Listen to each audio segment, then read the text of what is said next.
Join me as I dive into the greatest video games that stage incredible comebacks. Can I convince you that these games deserve a second chance? The world of video games is full of ups and downs. We've seen it all happen. A game launches with massive hype only to fall flat on its face. But what makes a game's comeback so special is the journey it takes to win back its players. For gamers, it's not just about entertainment. It's about the emotional investment we make in the games we love. When a game we were excited about fails to deliver, it's disheartening. Yet it's also fascinating to see how some games manage to turn things around. Games often face a slew of challenges that can lead to their downfall. A poor launch can be devastating, with bugs, glitches, and unbalanced gameplay driving players away. Negative reviews can also have a snowball effect, deterring potential players and damaging the game's reputation. Sometimes it's not just the game itself, but the community's reaction that can be overwhelming. Player abandonment can be the final nail in the coffin, leaving the game to gather dust. The most common game associated with comebacks is No Man's Sky. At launch, it was met with heavy criticism for its lack of many of the promised features that made it sound like it was going to be one of the best games of all time. The lack of content and not delivering on what they promised, combined with the numerous bugs, it had a terrible launch. The backlash was immense, with many declaring it a disaster. However, the developers Hello Games didn't give up. They continued to update the game, adding features and improvements that slowly but surely changed the narrative. No Man's Sky transformed into a game that, while still not perfect, had evolved into something much more enjoyable. They're still trying to deliver on those promises with continued regular updates, and they've done so well in salvaging the game that they've been able to turn the disastrous Steam reviews back up to 80%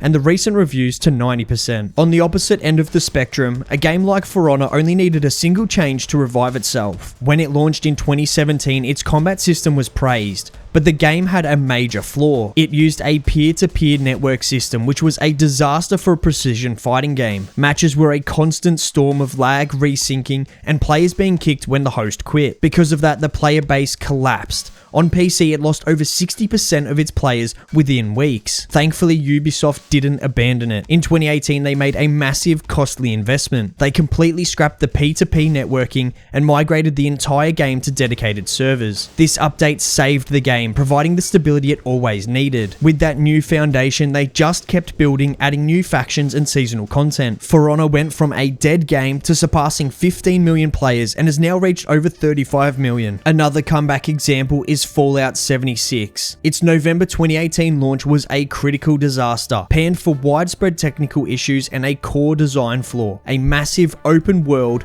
with no human NPCs. The community was vocal about the lifeless world where all the quests came from holotapes and robots. However, Bethesda listened to the feedback and committed to a turnaround. The pivotal moment was the April 2020 Wastelanders update, a free expansion that soft rebooted the game. It finally added the human NPCs, new factions, and a full-scale main quest, giving the world its much-needed soul. Bethesda continued with years of free content. Following the 2024 Fallout TV show, the game's player base surged to all-time highs, pushing it past 20 million players and earning a mostly positive rating on Steam. Similarly, Bethesda are trying to do the same with Starfield, but it hasn't seen the same success quite yet. Another dramatic comeback was Star Wars Battlefront 2. Its November 2017 launch was very underwhelming. Core progression was tied to pay-to-win loot boxes, where players could buy real money crystals for star cards that gave tangible gameplay advantages. Iconic heroes like Darth Vader were locked behind an estimated 40-hour grind. The player backlash was unprecedented, culminating in EA's infamous Pride and Accomplishment Reddit comment, which has become the most downvoted post in the site's history and triggered international government investigations into gambling. But the developer DICE didn't abandon the game. A pivotal update in March 2018, labeled the Progression Update, completely ripped out pay to win, making all progression linear and earned through gameplay. For the next 2 years, they delivered a massive wave of free content updates, most notably the fan service heavy Clone Wars season. By its final update in 2020, it was a beloved content-rich shooter. The ultimate validation, when the game was given away for free in January 2021, over 19 million new players claimed the game, proving its redemption was complete. While DICE did an excellent job with Star Wars Battlefront 2, Final Fantasy XIV's comeback should be the blueprint for a studio owning a failure and rebuilding trust. The game launched on PC in 2010 to near universal negative reception. A clunky UI, performance problems and core systems that just didn't work for an MMO. As a result, Square Enix suspended its subscriptions, delayed the console version, and replaced leadership with Naoki Yoshida. In November 2012, the team shut down the original servers and closed the book with an end-an-era event, and began migrating players to a rebuilt version. Less than 3 years after the botched debut, A Realm Reborn launched. It overhauled the engine, server architecture, UI, and quest flow, and reintroduced the world with a cleaner content-first design. From there, the cadence mattered. Regular patches, full expansions, and transparent letter from the producer updates kept players engaged and informed. Reviews started to flip, word of mouth spread, and by 2021,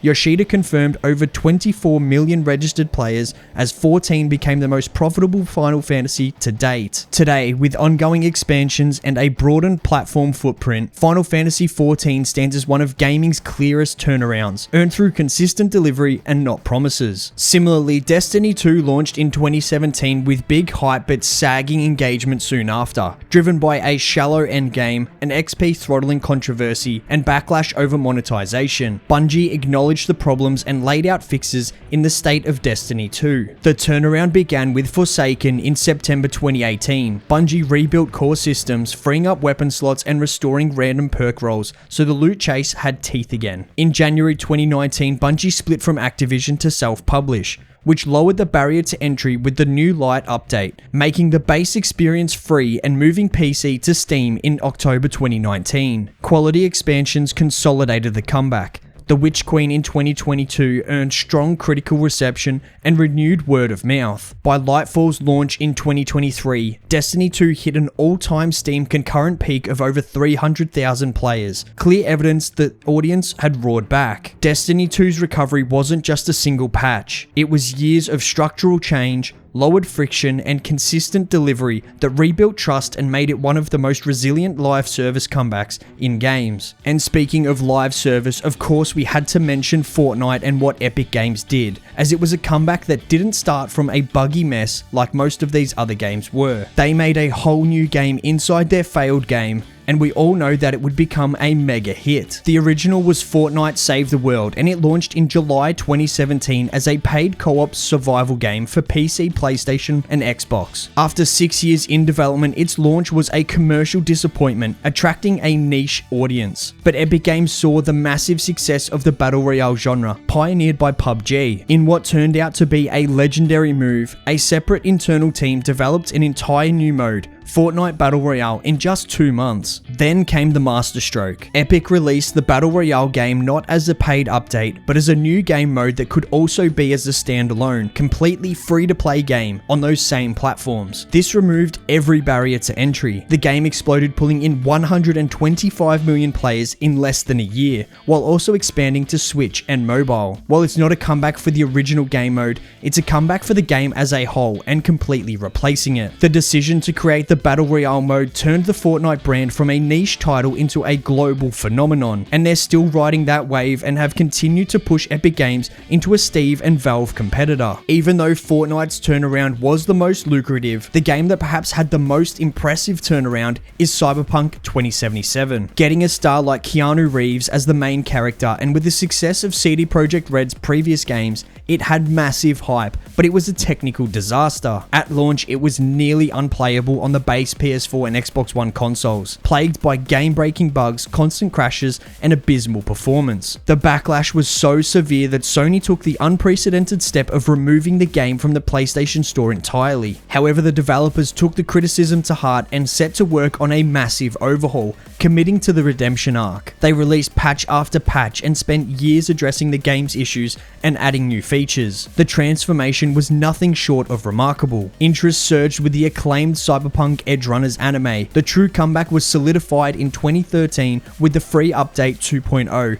which completely overhauled systems like skill trees, police AI, and added vehicle combat. Today, the game has overwhelmingly positive recent reviews on Steam and has sold over 30 million copies and is considered to be one of the best games in recent years. A complete and total transformation. In reflecting on these stories, it's clear that the resilience of both developers and gamers played a huge role in these comebacks. It's not just about fixing bugs or adding features, it's about rebuilding trust and rekindling the passion that was once there. These comebacks show us that no game is ever truly done. There's always room for improvement and growth. So what are some of your favorite game comeback stories? Have you revisited a game that you once gave up on only to find it had transformed into something amazing? Let us know in the comments below, and if you're interested in more gaming content, make sure to follow Games Explorer to discover more new games to play.